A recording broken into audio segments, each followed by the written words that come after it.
Että aina noissa masennustesteissä, jotka ei muuten siis sovellu autismikirjo-ihmiselle, siellä on liian monitulkintaisia avoimia kysymyksiä, niin sielläkin usein kysytään näissä testeissä, että onko niinku pettynyt itsensä tai niinku jotain sellaista, niin ei, mä oon pettynyt tähän yhteiskuntaan, ollut pitkään jo pettynyt ja niinku, mutta sille asialle ei niinku tehdä mitään.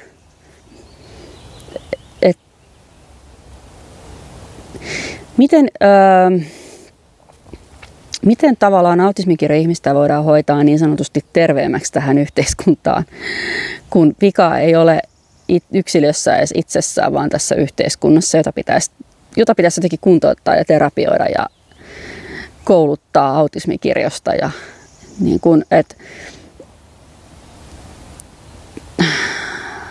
meitä halutaan kouluttaa sairaaksi tai sairaammaksi. Ei haluta nähdä niitä meidän niin kuin vahvuuksia, erityismielenkiinnon kohteita ja jotenkin niin kuin yritetään vaan saada niitä heikkouksia jotenkin niitä niin kuin pois tai kouluttaa niitä heikkouksia, jotta niistä tulisi jotain vahvuuksia tai jotain muuta vastaavaa. Mutta jotenkin ihan käsittämätöntä, että miten tämä voi olla näin vaikeaa niin kuin yhteiskunnalle ja päättäjille. Elikkä tällä hetkellä on monia epäkohtia, mitä on tässä nyt muutaman vuoden aikana kerännyt tänne aivoihin kokemuksen kautta. Autismikirjon ihmiset tarvii sen neuropsykiatri hoitokontaktin myös sen jälkeen, kun sen autismikirjon diagnoosin saa.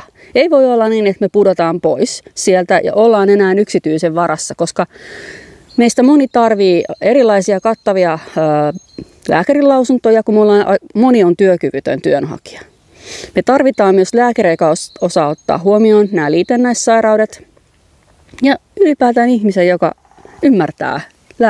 ymmärtää autistista uupumusta muun muassa. Sitten yksi iso ongelma on nämä vaihdevuodet, esivaihdevuodet. Niihin ei saa julkiselta mitään apua. Meillähän niin autismikirjo-ihmisillä ja ADHD-ihmisillä voin kokemuksen kautta sanoa, että oireet ja piirteet lisääntyy ihan todella paljon. Vaihdevuodet lisää ihan tosi paljon sitä, mutta niin, siihenkään ei saa apua.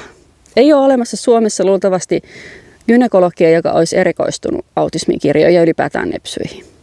No sitten se epäkohta, TE-toimistossa ei ole sitä autismitulkkausta, nepsytukea tarjolla ja toisaalta mä koen, että me ei edes autismikirjo-ihmiset edes kuuluta sinne. Meillä pitäisi olla joku oma polku työkkärissä, niin kuin olen aikaisemminkin puhunut. Ja ylipäätään isoin ongelma tässä niin kuin 5 on se, että meitä ei nähdä, meitä ei kuulla. Me ei olla niin kuin olemassa. Autismikirjon keski-ikäiset naiset, niin